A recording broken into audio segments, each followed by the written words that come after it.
আপনারা সকলে ধৈর্য ধারণ করুন।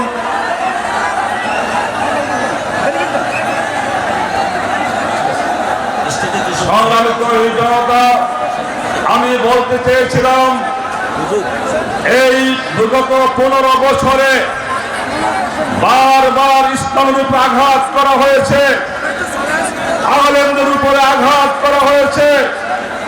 2013 সালে শাপলা চত্বরে হেফাজতের হাজার হাজার কর্মীকে শহীদ করা হয়েছে, হাজার হাজার নেতা কর্মীকে পঙ্গু করে দেওয়া হয়েছে।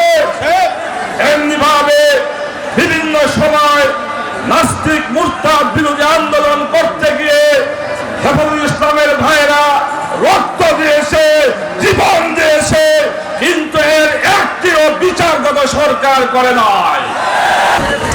প্রত্যেকটি রাজনৈতিক মতবিরোধকারী বিরোধী পক্ষকে কঠোর হস্তে দমন করতে গিয়ে দেশের রাষ্ট্রীয় প্রতিটি বাহিনীকে শেখ হাসিনা তার দলীয় গুন্ডা বাহিনীতে পরিণত করেছিল। কাজেই সেই সকল গুন্ডা বাহিনীর দায়িত্বশীল সকল কর্মকর্তাদেরকে আইনের হাতে সোপর্দের মাধ্যমে একটি বিচারের সংস্কৃতি আমরা বাংলাদেশে প্রতিষ্ঠা দেখতে চাই। আমি বলতে চাই, রক্ত সবাই দিয়েছে, জীবন সবাই দিয়েছে, তবে বিগত রেজিমের কারণে এবং বিগত রেজিমের অত্যাচার এবং অন্যায়ের সবচেয়ে বেশি শিকার হয়েছে দেশের আলেম সমাজ। আমাদেরকে বারবার হত্যা করা হয়েছে, আমাদের উপর গুলি চালানো হয়েছে। 2013 সালে আমার ভাইদেরকে হত্যা করা হয়েছে। 2013 সালে এভাবেই রক্ত দেওয়া শুরু করলাম। রক্ত দিলাম শাপলা চত্বরে, রক্ত দিলাম আমরা যাত্রাবাড়ি থেকে সাইনবোর্ড চিটাগাং রোড পর্যন্ত। আমরা রক্ত দিয়েছি 2016 সালে, রক্ত দিয়েছি 2019 সালের বোরহানুর দিনে, রক্ত দিয়েছি 2021 সালের হাটহাজারীতে ব্রাহ্মণবাড়িয়ায়, রক্ত দিয়েছি 2024 সালের জুলাই এবং আগস্টের বিপ্লবে।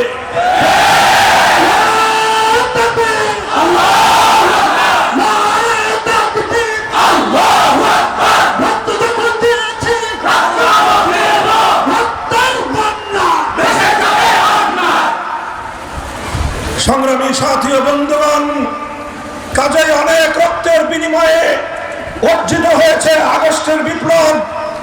অনেক আত্মত্যাগের মাধ্যমে বাংলার মানুষ পেয়েছে তাদের দ্বিতীয় স্বাধীনতা। এই স্বাধীনতা এবং বিজয়ে বাংলার প্রতিটি সেক্টর থেকে নির্যাতিত মানুষ অংশগ্রহণ করেছে। চূড়ান্ত বিপ্লবের সময়ে নেতৃত্ব দিয়েছে আমাদের সন্তান তুল্য ছাত্র জনতা। আমরা সেই ছাত্র জনতা এবং তাদের নেতৃত্বকে স্যালুট আর সালাম জানাই। তবে মনে রাখতে হবে, এই ফ্যাসিবাদের বিরুদ্ধে সবচেয়ে দীর্ঘ সংগ্রাম করতে হয়েছে দেশের আলেম সমাজকে। সবচেয়ে বেশি রক্ত দিতে হয়েছে হেফাজতে ইসলামকে, সবচেয়ে বেশি রক্ত দিতে হয়েছে নবীর প্রেমিকদেরকে। সুতরাং এই বিপ্লবের দ্বারা আমরা অনুপ্রাণিত হই। এদেশের মানুষকে আমরা আশ্বাসের বাণী শোনাতে চাই। আমাদের এই বিপ্লব শুধু স্বৈরাচারী শেখ হাসিনার পতনে আমরা থেমে যেতে চাই না। আমরা আল্লাহর জমিনে আল্লাহ নবীর ইজ্জতের হেফাজতের জন্য নবীর বিরুদ্ধে, কটূক্তিকারীদের বিরুদ্ধে সর্বোচ্চ শাস্তির বিধান, মৃত্যুদণ্ডের আইন চাই।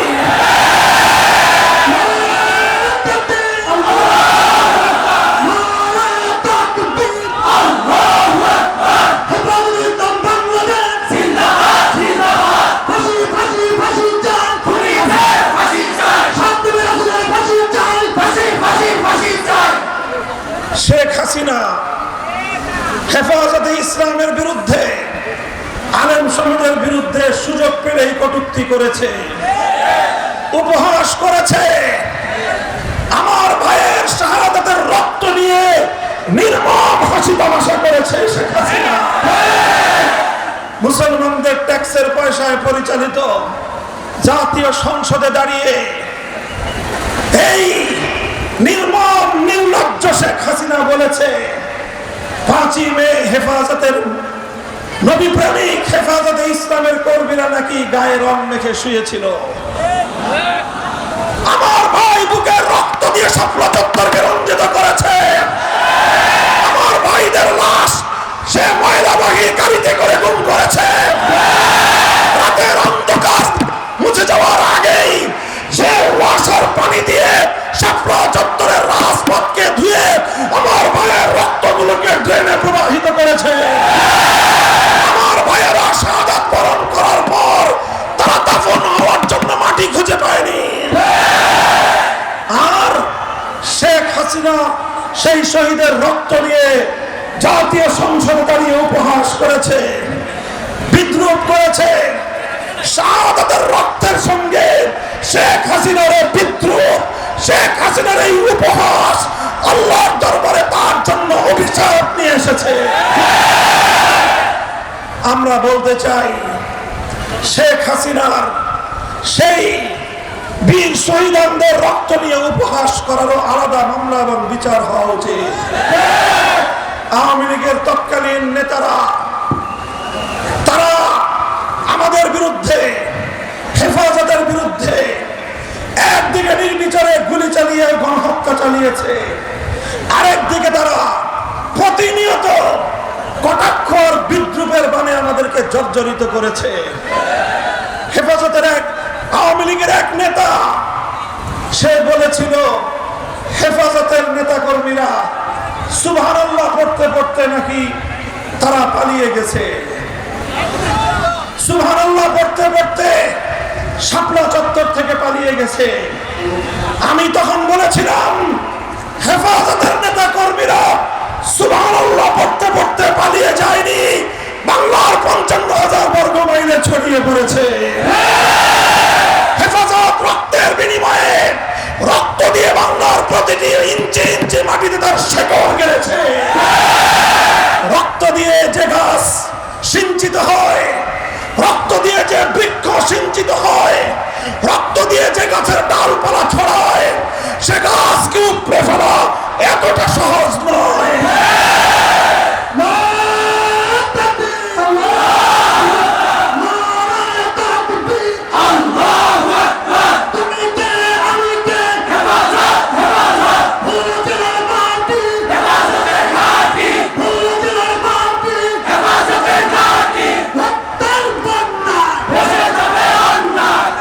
সংগ্রামী সাথী ও বন্ধুগণ, আওয়ামী লীগের আরেক নেতা বলেছিল যদি সন্ধ্যার মধ্যে আমরা শাপলা চত্বর ছেড়ে না যাই তাহলে আর কোনদিন হেফাজতের নেতা কর্মীদেরকে ঘর থেকে বের হতে দেবে না। আমি আজকে জিজ্ঞাসা করতে চাই, হেফাজত তখনও ছিল, এখনো আছে, বাংলার কোথাও হারিকেন দিয়ে আওয়ামী লীগকে খুঁজে পাওয়া যায় না। হেফাজত পালিয়ে যায়নি, পালিয়ে গেছে শেখ হাসিনা। 2021 সালে শেখ হাসিনার আশ্রয়দাতা, শেখ হাসিনার প্রভু এবং যেই প্রভুর সেবাদাসী হিসেবে শেখ হাসিনা বাংলাদেশকে হিন্দুত্ববাদে পরিচালিত করার চেষ্টা করেছিল, বাংলাদেশকে হিন্দুত্ববাদে দীক্ষিত করবার কুটিল ষড়যন্ত্র করেছিল। আর তার সেই প্রভুকে বাংলাদেশে মনোরঞ্জনের জন্য আনতে গিয়ে হেফাজতে ইসলামের শিকি শত নবী প্রেমিক, দেশ প্রেমিক জনতাকে গুলি করে হত্যা করেছে। হেফাজত বারবার রক্ত দিয়ে ইসলাম নামক এই বৃক্ষটিকে সতেজ এবং সজীব করে রেখেছে। বাংলার মাটিতে মুনাফিক চিনবার একটাই উপায়, যারা হেফাজতে ইসলামের বিরুদ্ধাচরণ করে ওরাই হলো মুনাফিক।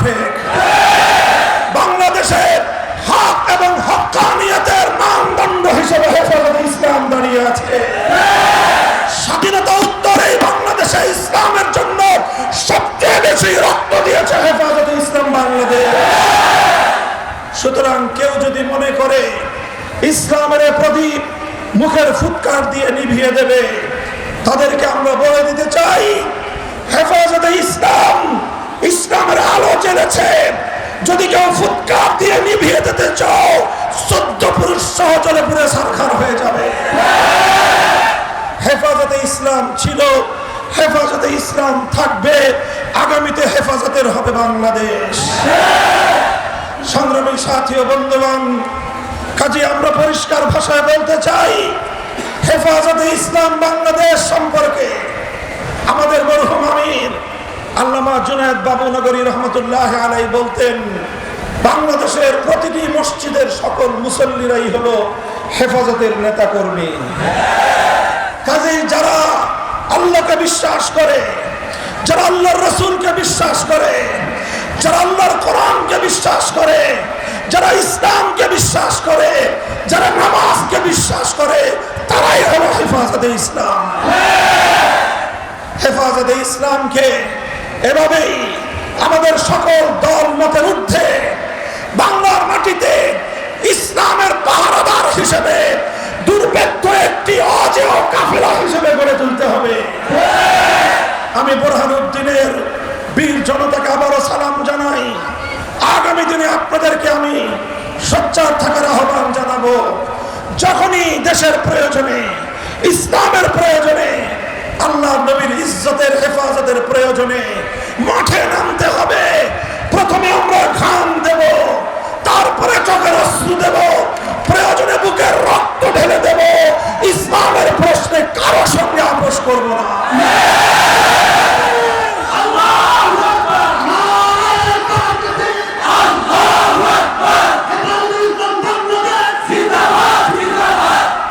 সংগ্রামী সাথী ও বন্ধুগণ, আখেরি আমার দুটি স্পষ্ট দাবি বলতে চাই। একটি হলো আল্লাহর পয়গম্বর মুহাম্মদুর রাসূলুল্লাহ সাল্লাল্লাহু আলাইহি ওয়াসাল্লামের অন্যতম একটি শ্রেষ্ঠ পরিচয় ছিল, আল্লাহর নবী বলেছেন, বুইসতু মুআল্লিমান, আমার কাজ হলো আমার আগামী প্রজন্মকে, মুসলমানদের প্রজন্মকে আল্লাহর দ্বীন শিক্ষা দেওয়া। হুয়াল্লাযী বাআসা ফিল উম্মিয়্যিনা রাসূলাম মিনহুম ইয়াতলু আলাইহিম আয়াতিহি ওয়া ইউযাক্কিহিম ওয়া ইউআল্লিমুহুমুল কিতাবা ওয়াল হিকমা।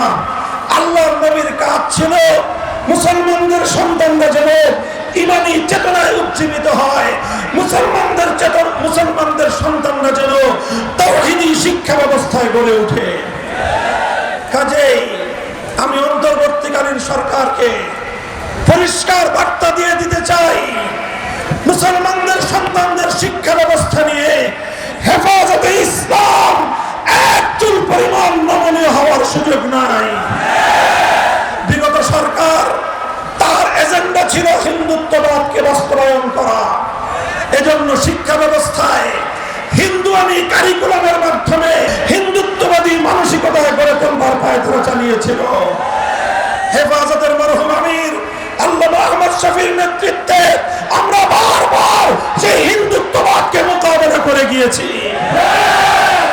এখন অন্তর্বর্তীকালীন সরকার যদি মনে করে হিন্দুত্ববাদ মোকাবেলা হয়েছে, এবার তার জায়গায় নাস্তিক্যবাদকে স্থান দান করবেন, অথবা নাস্তিক্যবাদ বাংলাদেশের শিক্ষা ব্যবস্থায় প্রবিষ্ট হবে, তাহলে বলবো আপনারা বোকার স্বর্গে বাস করছেন।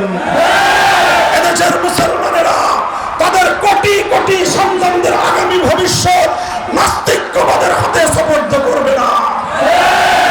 এজন্য শিক্ষা ব্যবস্থায় ইসলাম বিরোধী, নাস্তিক্যবাদ, কোরআন বিরোধী যে কোনো শিক্ষা সিলেবাস প্রতিহত করবার জন্য আমরা প্রথমে সংগ্রাম করব, প্রতিবাদ জানাবো, আলোচনার টেবিলে বসে শুধরাবার চেষ্টা করব, পরামর্শ দিয়ে সঠিক পথে আনবার চেষ্টা করব। কিন্তু পরামর্শ যদি কাজ না হয়, আমাদের উপদেশ যদি তাদের কান দিয়ে প্রবেশ না করে, আমাদের সংগ্রামের স্লোগান যদি তারা শুনতে ব্যর্থ হয়, তাহলে আমরা প্রয়োজনে যুদ্ধের মাঠে নামব।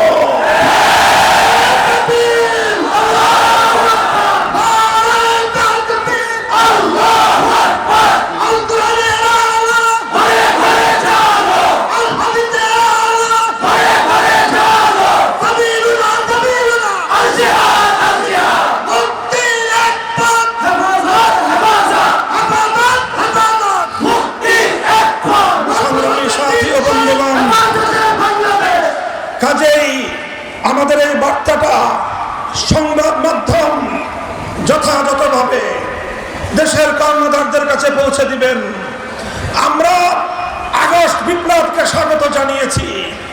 আগস্ট বিপ্লব যেন ছিনতাই না হয়ে যায়, ছাত্র সমাজকে নিয়ে এদেশের আলেম সমাজ রাজপথে পাহারাদারি করেছে এবং করে যাবে ইনশাআল্লাহ। যারা 5ই আগস্টের বিপ্লবকে ব্যর্থ করার জন্য প্রতি বিপ্লবের স্বপ্ন দেখছ, হেফাজতের বাংলাদেশে কোনোদিন সেটা বাস্তবায়িত হতে দেব না।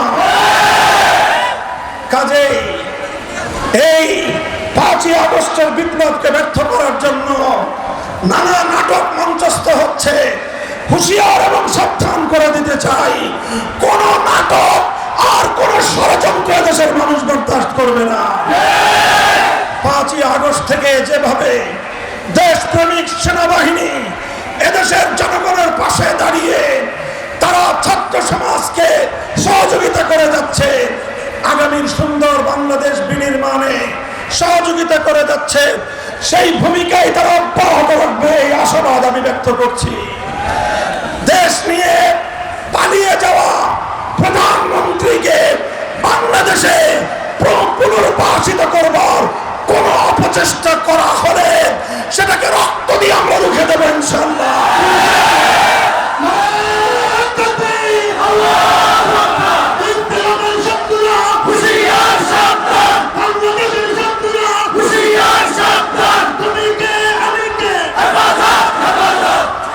আমাদের আরেকটি গুরুত্বপূর্ণ বার্তা হলেই আমরা আল্লাহ নবীর ইজ্জতের হেফাজতের নিশ্চয়তা চাই।